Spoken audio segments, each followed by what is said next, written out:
Welcome back, Stephen Erikson. I'm very happy to have you here again. This is our third conversation, and many of you viewers might have watched the first two. If you haven't, there are two you can watch, and now this is the third. So welcome very much. Well, thanks very much for the invitation.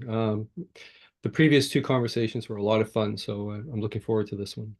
Yeah, and for your info, I think it's been a lot of comments, and this is a small channel, but a lot of views on this conversation. So people like listening to you, and I do it too. So today we're going to talk about the writing process.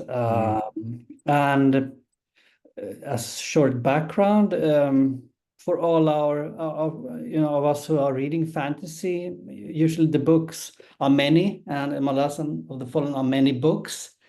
And to me, I just ask myself sometimes, how is this possible? How do you come to this point to write so much and so good, of course? So today we will talk about, where do your inspiration from writing come from? How did it start? It's one idea to want to write a book and actually do it. And then we'll talk about the ritual of writing, we could say, in different aspects. So yeah, that's the idea. Okay. Well, just sort of the mundane side of things. I was still in the anthropology program at the University of Manitoba, and I was working on a Faculty of Arts newspaper, which me and one other person were doing, called Sophisto. And for whatever reason, I guess we were getting sort of mail coming into the office. We had this little one room office that we were working out of, and there was a short story contest, and I'd been writing some polemic essays and that kind of stuff, and mostly comedic, for our little magazine. And so I just thought, okay, I'll try to write a short story for this essay contest, and I did, and I got, I think, second prize, something like that. So I got a check for $100, and I thought that was pretty awesome. And that sort of inspired me to, okay, I had some, I guess, I had the opportunity at least to take a creative writing class at the university. I think it was a Wednesday night class. And so I signed up for that. And the instructor, Georgia Mabily, turns out was a poet. And that year, at least, he was going to do only poetry. So I was completely out of place, because I decided that I wanted to write a fantasy novel. And I figured it'd be about 700 pages. And I wanted to run it through the workshop. And the class. And at one point, I think early on, he called me into his office, and he said, "Look, you want to write the fiction, write the fiction. You don't have to come to class, but just submit, like maybe a chapter a month or something along those lines. Whenever you get a chapter done, just bring it by me and I'll look at it." He had no idea what he was getting into. This was all working off of a typewriter. And I was giving him a chapter almost every week. And eventually he just said, "Look, I can't read all this. I'll wait till the summer and I'll read it over the summer," which he did, which was extraordinary. And it was, I mean, it was a piece of garbage, I think. But it was the first novel I ever wrote. And it turned out to be exactly 700 pages long, which is kind of scary. So the thing I got out of that was, one, the further you write into a story, the better the writer you become, because it's a learning process, and you can't learn it all just from reading other people's work. You actually have to construct stuff yourself. And the second, but the most important aspect of doing this was I now had the belief that I could complete what I started. And that was, when people ask me, what one piece of advice would you want to give to a beginning writer is for me, it's always the same: finish what you start. Yeah. Mm. Because the beginning stuff is always easy because you already know how to do it. And then it's when it gets hard is when you start learning as a writer. And you have to push your way through that because that's the learning process. But also the high that you get from completing work is what writers end up chasing their entire lives, and that's why they write one book after another. It's extremely addictive, but that's the place you want to get to. And then the realization is you can't get there by any shortcuts. You have to go page by page, paragraph by paragraph, sentence by sentence, word by word. So so that was the sort of the mundane side of things. I was just at that point, having completed that book and realizing that, I was far too young to be writing this novel. I set it aside and have long since lost it. Back then I don't even think we had photocopiers. Maybe they were coming into the university at that point, but so this was in the which decade? I mean, which decade was this? I mean, very early 80s, I guess. Yeah, early 80s, 81, 82, something like that. Let's see. Actually, maybe 1980. It might have been 1980. So anyways, then I ended up in the master's program at the U of M in archaeology and did some work in Belize. And actually, prior to that, I thought I was going to drop out and try to get into a writing program. And the first one I applied to, this was after I graduated, right? So the first one I applied to was an MFA at Vermont and got turned down. And the second one basically was an undergraduate here at the University of Victoria. And I applied to that.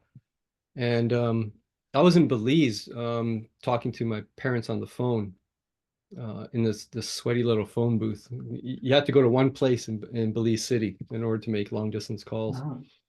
And that's where, my mother told me that I'd gotten this letter from UVic, and I just said, well, please open it.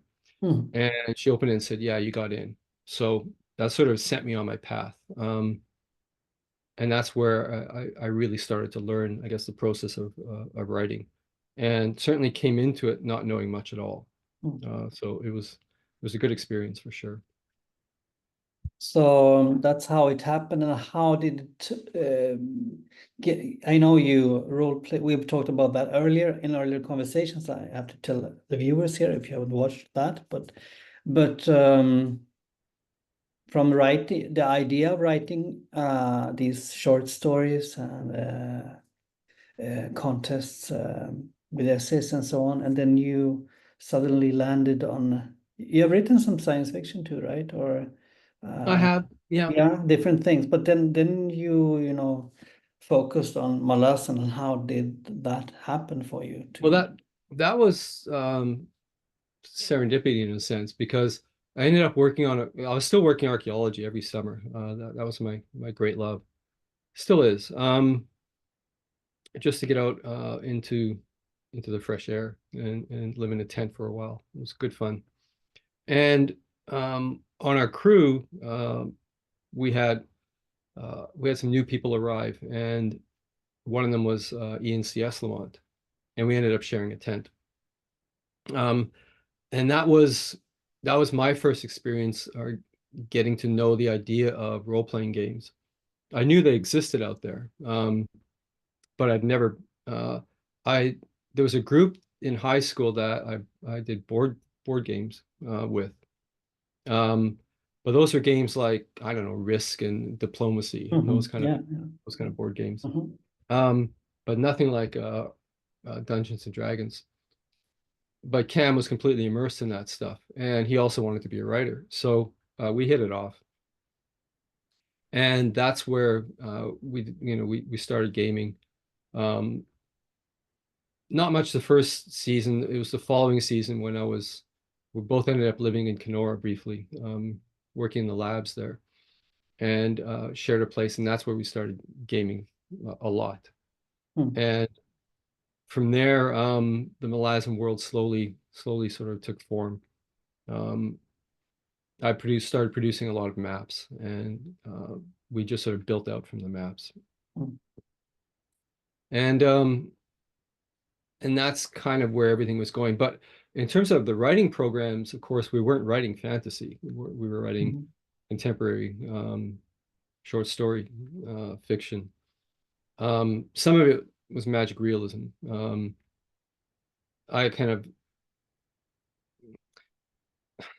Magic realism was just sort of a fancy description of either tall tales or fantasy. I mean, it's just fantastic writing. Yeah.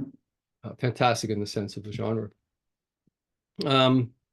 So I that way, by writing comedic kind of tall tales, I was able to sort of mess around with fantasy under the guise of magic realism and kind of get away with it in the programs. Yeah, fantastic. I think to listen to how it can develop. Many people want to write, and I know many people start to write, but they don't finish. I've been writing a bit myself, as I've told you, but it's in my computer. So resting, for example. So it can rest. Yeah, it can rest. We'll see what happens. But yeah, you met Ian C. Esslemont, and you discussed this Malazan, and you role played, and you started to write books. Well, initially we were co-writing screenplays. Yeah, that's what we thought we were going to do. Yes. So yeah, we started doing those, and that was so much fun. That we were writing quite a few, and then sort of once, and they were magic realism for the most part, or horror, one or the other. Comedic horror. But yeah, eventually we thought, well, let's set a couple of screenplays in the Malazan world, and so we wrote those. But again, we could find, no market for that at all, like especially in Canada. There was no interest in anything like that. So and then Cam went off to his MFA, which was in Alaska. Mine was in Iowa. So we weren't in the same city anymore. And so beforehand, we decided to just divvy up our gaming experience in the Malazan world, and proceed with writing novel versions. And so he started on Return of the Crimson Guard, and I started on Gardens of the Moon. Yeah, just a moment here for those not knowing how the books look. Here is the Return of the Crimson Guard, and here. But he ended up going on for a PhD program. So, and then he ended up teaching English. So he was delayed in sort of getting everything ready. I sort of had barreled ahead. I think I was already past the third book, in the fourth, by the time he got Night of Knives out. But some of the stories, if I understand you correctly, was maybe screenplayed, or ideas was, but some were not. So my question is, where do the story? There are many stories in the Malazan Book of the Fallen. That's how I view it. Maybe you have another interpretation. There are many short stories. There's like a big full, and then many short stories. So my question, is where do all the stories come from? How because some was maybe screenplayed and you have prepared some of it, but maybe something within you. Not much.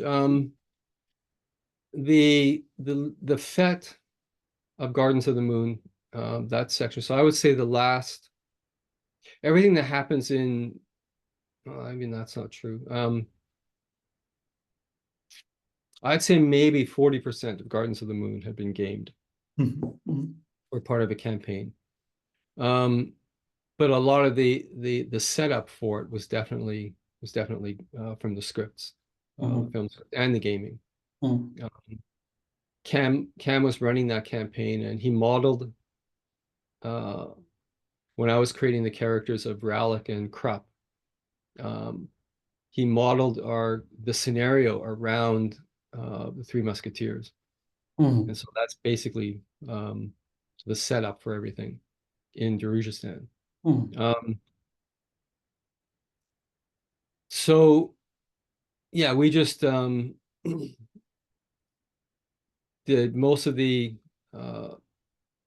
events that were occurring, like the assassin war on the rooftops. I mean, that was all out of the that's how the script started. It's how the story started. It was on the rooftops. We didn't have Crocus. Oh no, we did. He wasn't in the game, but he was there for the film, or the film script version, because we figured we needed a young male lead, basically.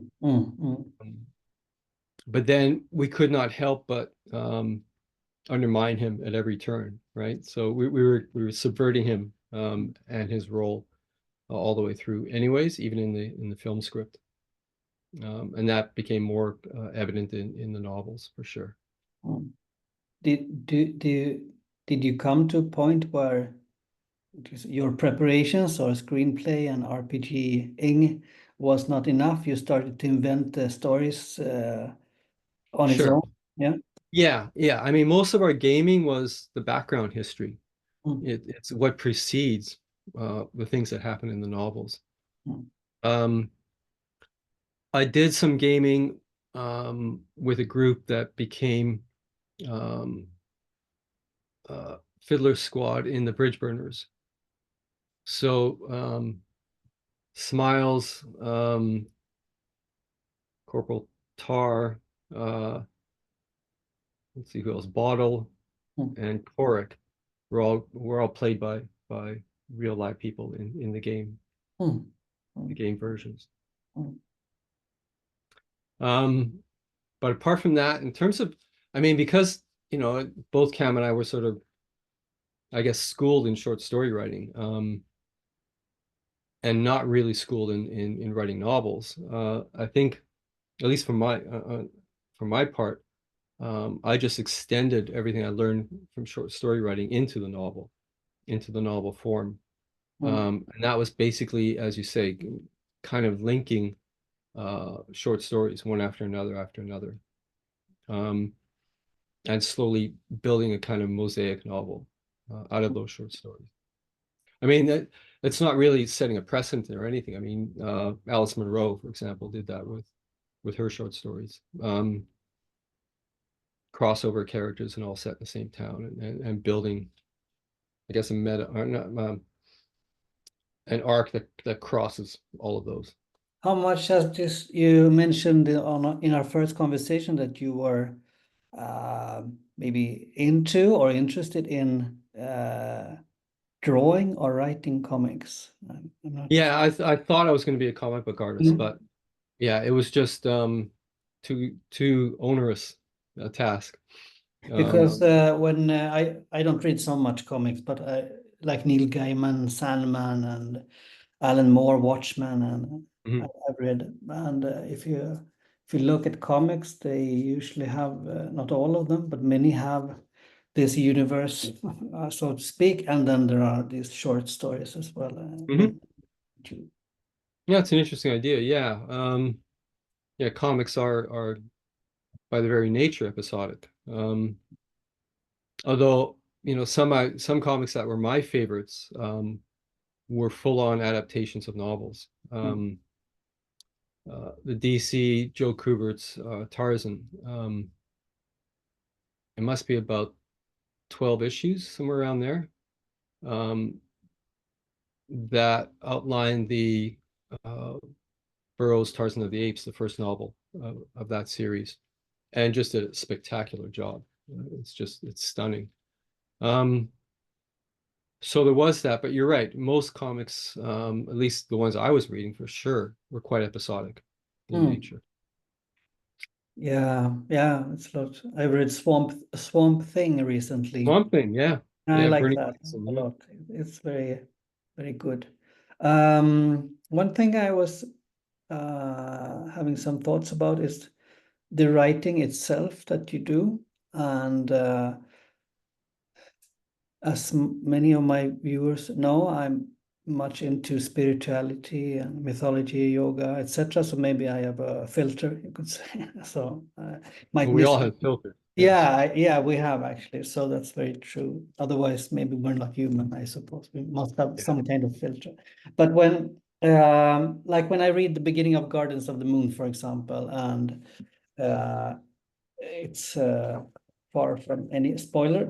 It begins with I say a poem, but um, I will not read all of it. But it says like, now these ashes have grown cold. We open the old book. These old stained pages recount the tales of the fallen and frayed empire, words without warmth.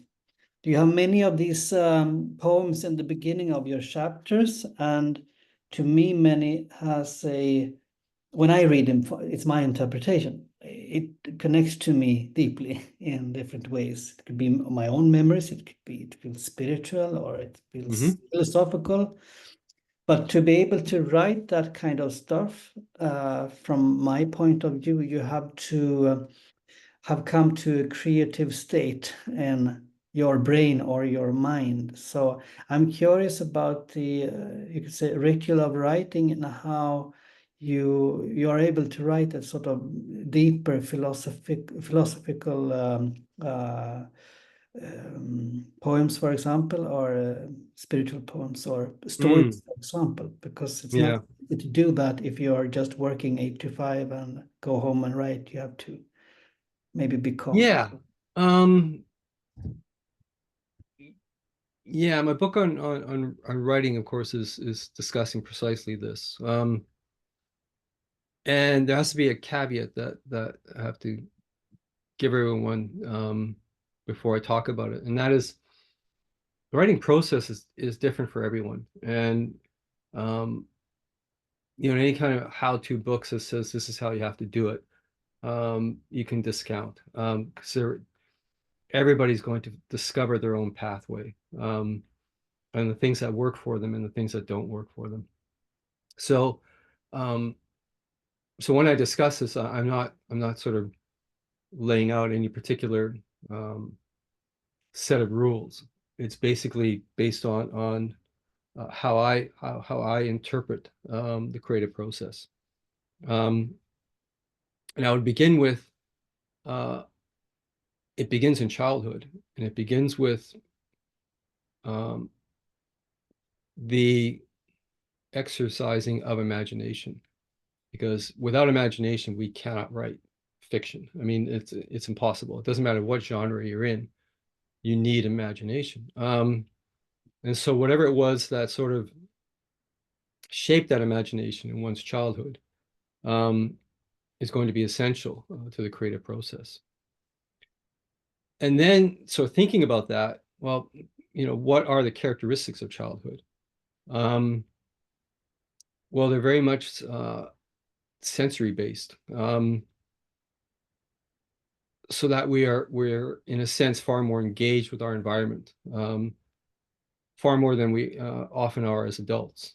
Things have get in the way of that engagement as adults, but children are completely in the moment, and that's one of those important aspects of the exercising of imagination in a child, is that they become completely in that moment.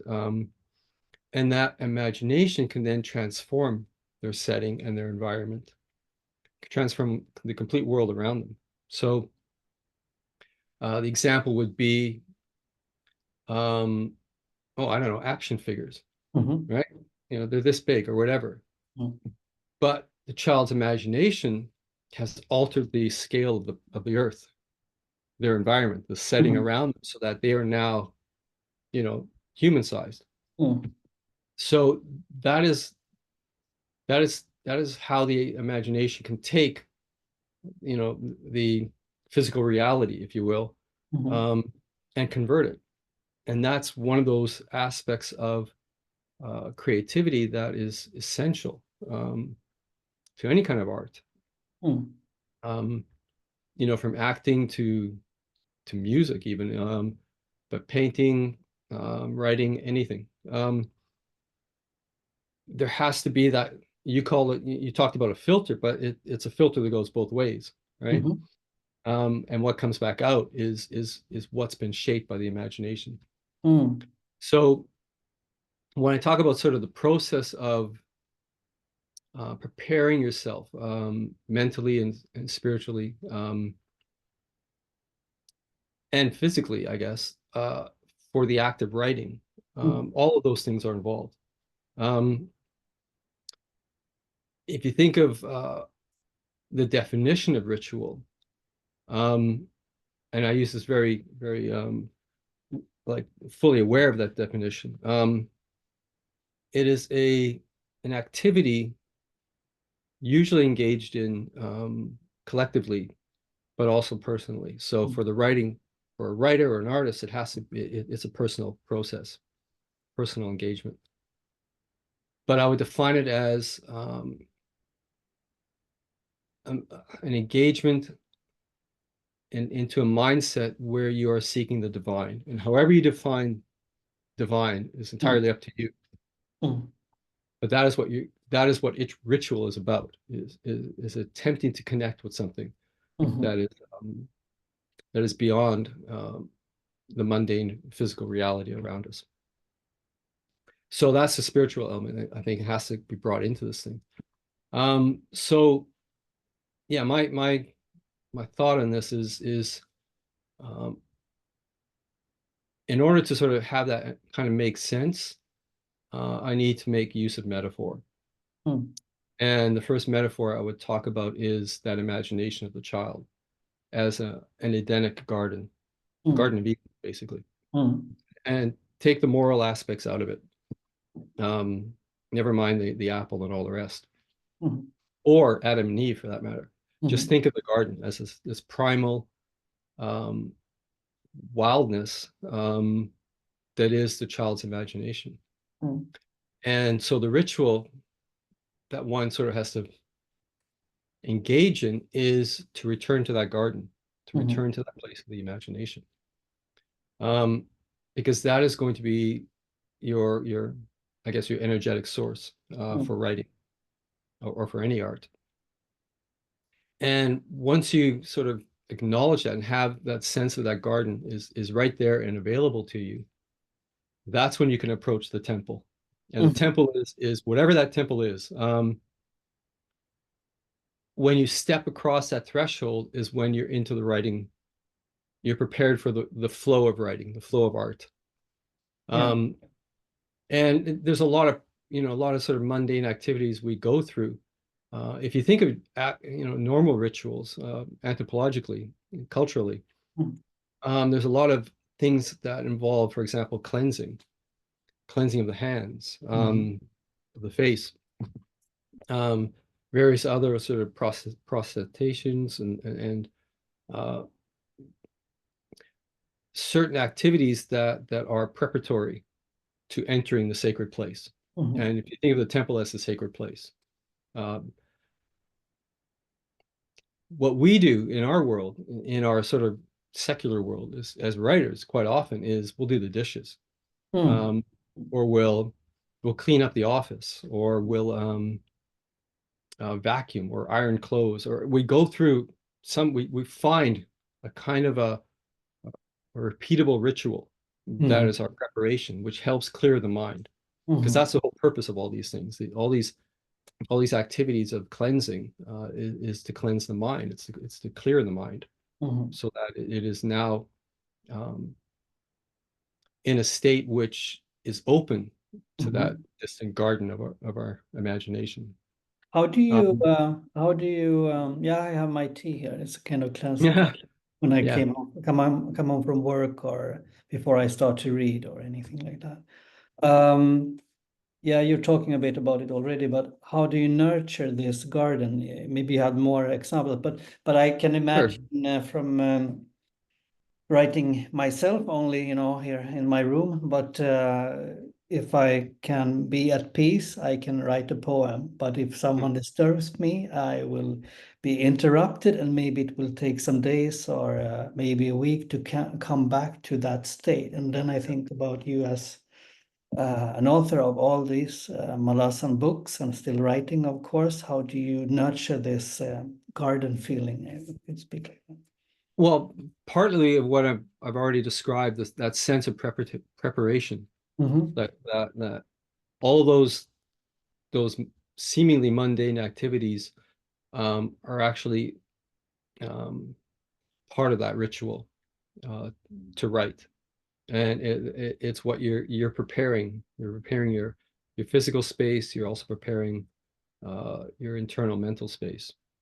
So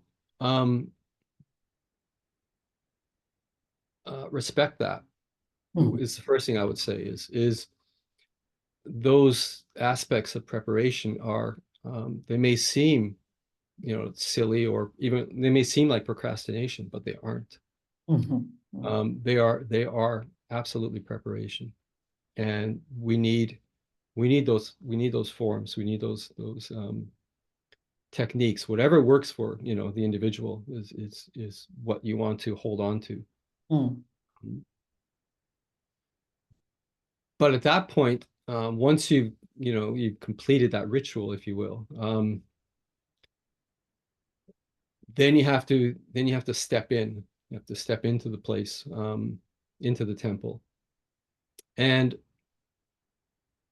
it's one of the things that, for example, I think writer's block quite often is the case, especially for very famous writers, or writers who got famous on their first book or the second book, is that they become the persona that they use to protect themselves in public. But they tie their ego to that persona. And then they step into the temple to write, and that persona, which is basically an empty shell, but it's there to protect themselves, because writing is a vulnerable process. That empty shell, that ego sense, has nothing to say. It's full of shit, basically. And so part of that stepping into that temple is you have to divest yourself of all of that armor, all of that stuff. You have to come into a place where you're utterly vulnerable, completely vulnerable. And one of the ways to sort of mentally prepare and put yourself into that state is to think back on your childhood and to be forgiving of the child that you were, but also forgiving of those around you who may well have traumatized aspects of your childhood. And you have to be respectful of the innocence that was there, but also respectful of the fact that innocence invariably is lost in some fashion or another. So all this is creating a kind of an emotional state as you step into that temple, and it needs to be wide open. It needs to be prepared for anything, including I guess fairly intense feelings, right? Because the creative process, when you step into that garden of your childhood, I'm pretty sure there's pretty intense feelings come back on you, right? The memories, the woundings, all of these things that occurred back then, they're all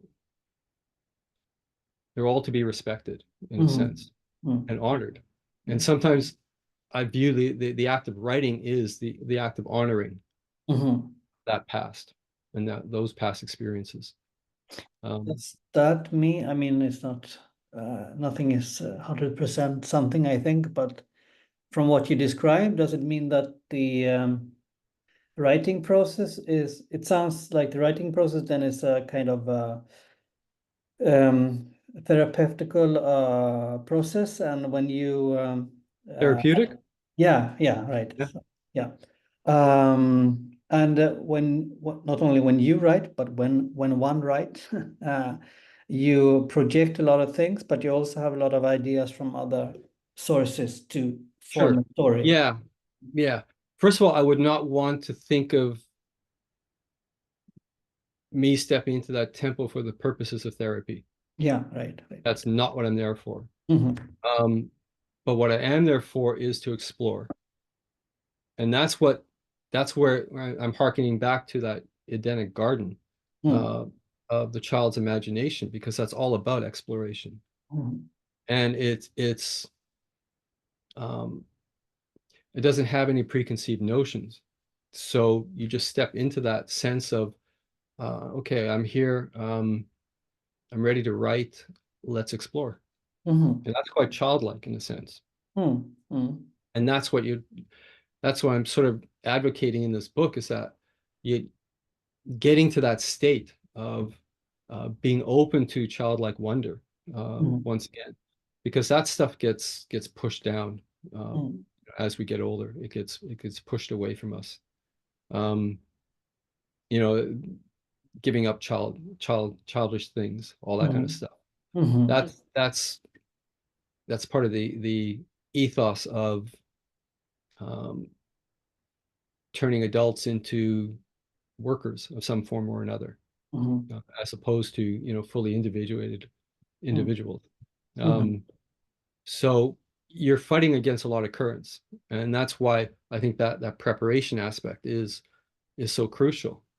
Um, and going through it is really divesting yourself of um, those adult trappings all around you, and Mm. then moving into a place where the sense of wonder can be rediscovered, if you will. Mm. Then I think about when we started the this video, you talked about you drew maps, Mm-hmm. and you and Cam drew maps, and then I was thinking about this exploration or this garden, because I'm not sure if it works like this, because maybe you have drawn Genabakis, let's say, right? And then you have this world to write in and to explore. Is that, Mm-hmm. can I understand it like that? Then you Yeah, become like an explorer in that world and start to write stories and yeah, yeah, different events. yeah. I sort of stumbled on that notion really early on, that even in fiction, um, you end up writing about writing. Mhm.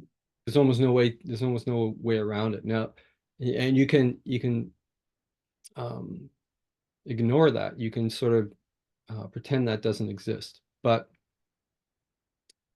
I kind of like that idea of, I mean, when I was going through the undergraduate writing program, was when there was a huge movement in metafiction, was becoming the big thing. Um, but I always found myself sort of recoiling from a lot of the metafiction because it was too obvious. The metafictional aspect was too obvious. It was like a Mhm. sledgehammer hitting you. Mhm. Um, and I thought, well, is it not possible to be extremely subtle with metafiction?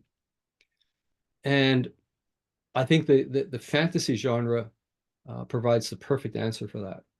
I think you can be extremely subtle with metafiction. And the fantasy genre, which is all about um, the creation of worlds that are not like this one, Mhm. which is an exercise of imagination, very childlike Mhm. in nature, which is why children love fantasy stories. And of course, once you're thinking in those terms, then you're realizing that everything you're writing in that fantasy setting uh, is also about the exploration of the imagination through writing. Mhm. I mean, they're Mhm. kind of just, they're like Yeah. this. They're Mhm. just built together.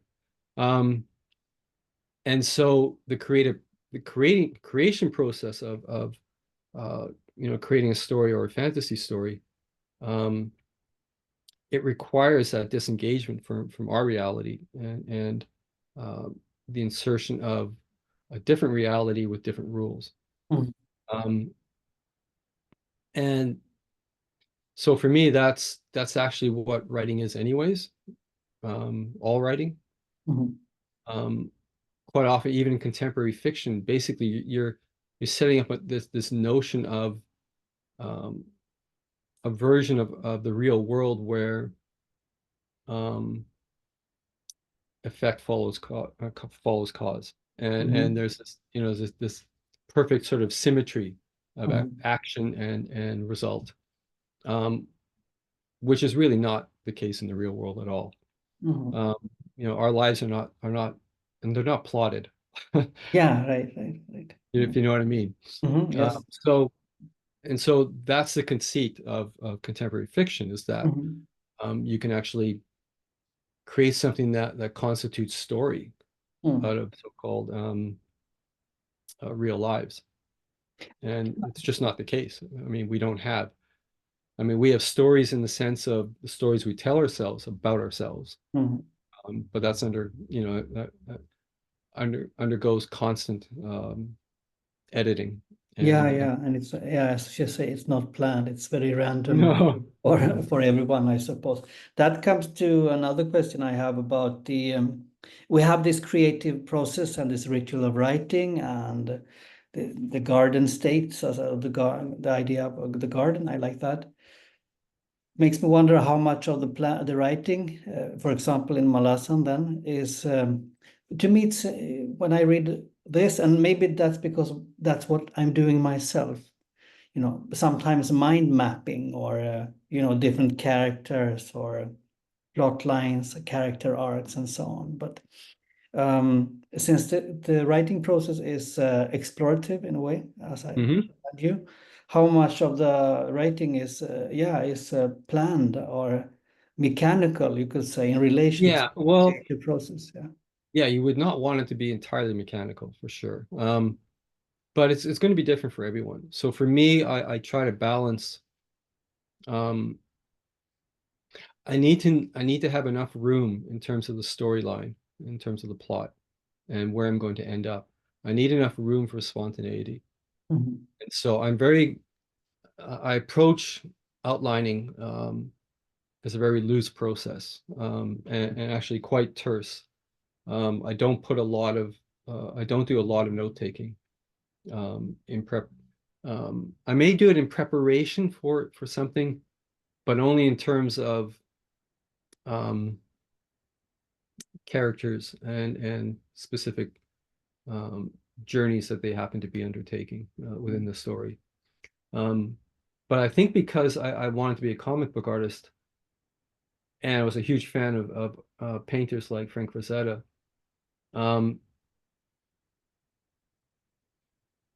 I always sort of visualized in novels almost frozen tableau scenes, and it would be towards the end of the story, and that's what I was trying to. Then I would have to work out a way of writing my way to those and finding my way to them. And the paths I would take in that, I would leave quite wide open. So I would have finishing scenes, or near the end of novels. There'd be scenes in my head. And I was just trying to get there. And for me, what that allowed was I would sense in those scenes that there was heavy emotional impact. I mean, was kind of built into the imagery of those scenes as I conjured them in my head. But then I realized that all that emotional impact has to be worked for. There's no shortcuts for that stuff.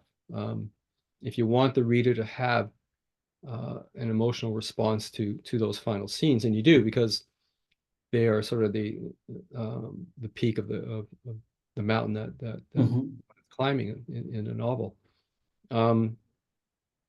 If you want the reader to have that kind of response, you have to put enough in place prior to that the reader carries with them to that moment. And so that's where a lot of those sort of short story things are coming up, because that's where I can use the craft and the techniques of short story writing to pack a lot of emotion into fairly short episodic incidences. And then if you link them up, the reader is carrying those emotional packages with them until you finally get to them. I think that's one of the comments that come with your books from people who read them, that the payoff, the books can feel long and so on, but the payoff in the end is so rewarding. So for many, it's worth, and me too, the journey. And when you reread them, it becomes something else as well. Yeah. So Yeah. I think, yeah, I was very conscious that I wanted the payoff, because I knew that the reader would be investing in a lot of pages to get there. Mhm. And I know from my own experience back then, even to this day, um, I read a lot of very good novels where the ending just fizzles. Mm. There's not enough there. Mm. Um, and at the same time, if you recognize that even within genres like science fiction and fantasy, I don't really read fantasy anymore, but science fiction for certain, Mm. you don't necessarily need a massive payoff, because a lot uh, of the techniques and attitudes even of contemporary fiction have slipped across into all the other genres. Mm. So you can actually write an amazing science fiction novel that doesn't have a climax. It just has an epiphany. Mhm. Very Mm. much sort of contemporary modern fiction Mm. terminology. So it's that's sort of subtle and not not full of action and bombastic and all the rest. And in Mhm. fact, some of the best science fiction novels I've read, they do that. They complete with an epiphany. Do you have a recommendation on I think Becky Chambers is certainly one who writes in that fashion. mm, I would say Le Guin certainly wrote in that mm, fashion. mm, Yeah, I thought it's a couple by Kameron Hurley I thought were really good as well. Um, yeah, I mean, that's the thing. Yeah, even if you have sort of big, heavy scenes, it doesn't mean that you have to surrender the notion of subtle stuff, like smaller epiphanies within, that huge um, action-filled climax of a story. and your books And have, I made a point of putting that subtle stuff in there when I was writing mhm. big scenes. And I think your book varies a bit in some of the books, like Dead House Gates, I think is very cinematic Yeah.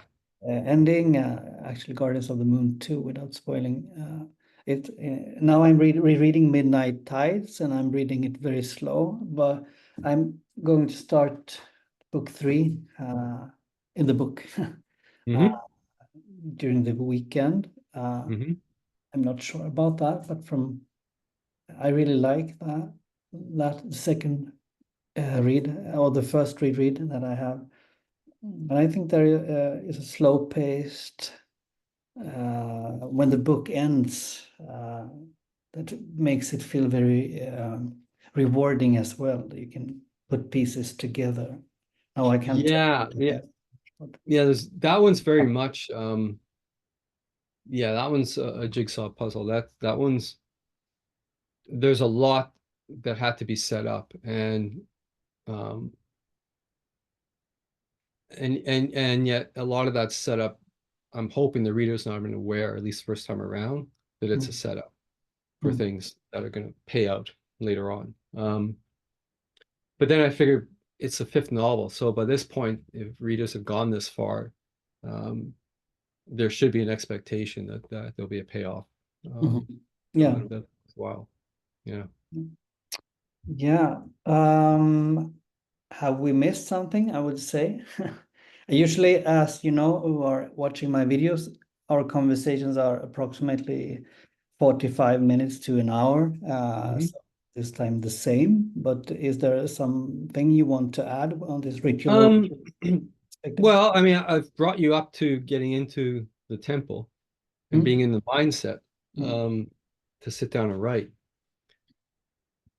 And I know that quite often people will look, they'll open up their laptop and they'll look at that blank screen of page one, and find that in some way intimidating.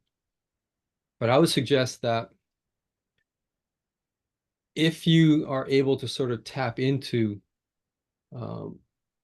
that childlike imagination, then that blank page is an invitation.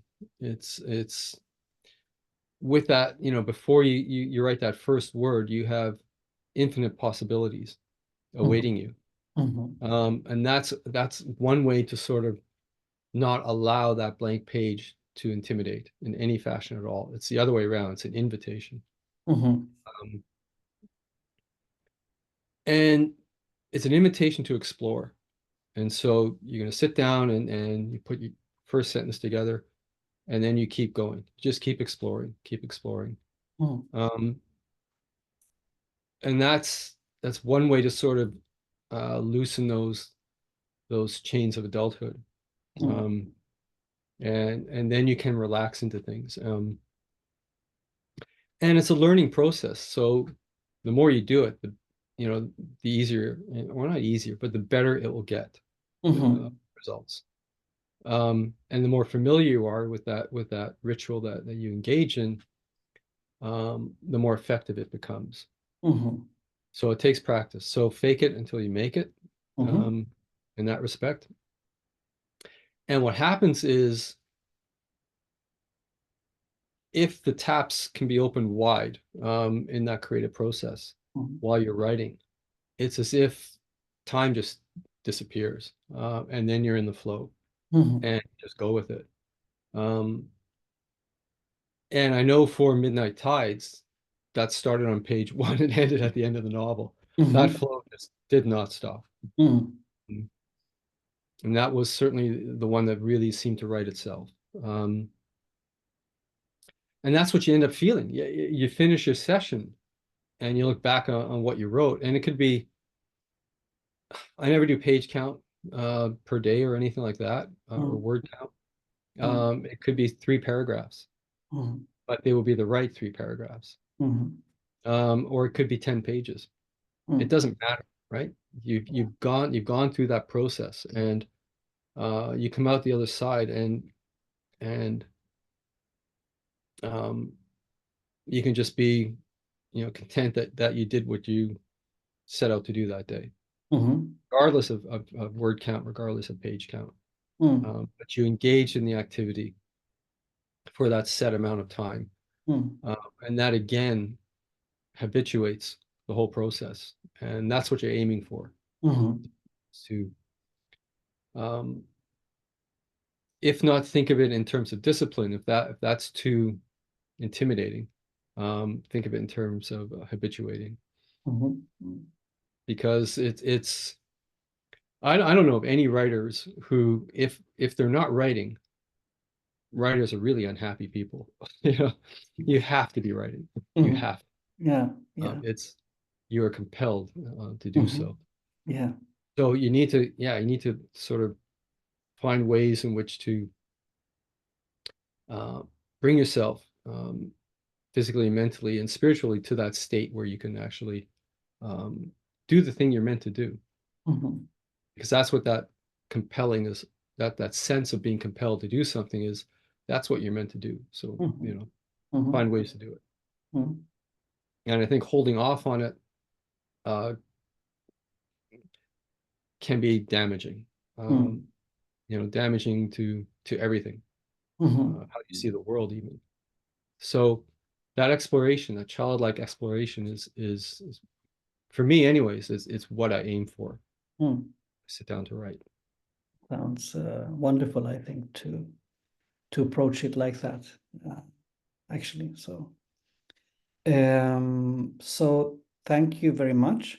Oh, you're welcome. For today, and I could sit with you for hours, I think, and listen. And if you were here, I would give you some tea. I have some Japanese tea here, but unfortunately it's via Zoom here, so we can't throw teacups to each other digitally yet. No. Curiously, I've kind of laid out sort of the core thesis of my book on writing. I've done it quite prematurely right here. Okay, but, good. So a bit of coaching as well. Yeah, I suppose. Right? Okay, so thank you very much. We will keep in touch, and we could even hear more. We talked about having ENC Esslemont here as well later. Yeah, I think, Possible. Yeah. and I think, I know we talked about doing that this time, and I think I'm the one who messed up. I didn't send him the information, so I'll do that this time around, and we'll have a conversation, the three of us, next time. Good. And thank you, viewers who are watching. Please like, subscribe, of course, if you do that, and leave comments, of course, below, so we can continue discussion on writing. Thank you.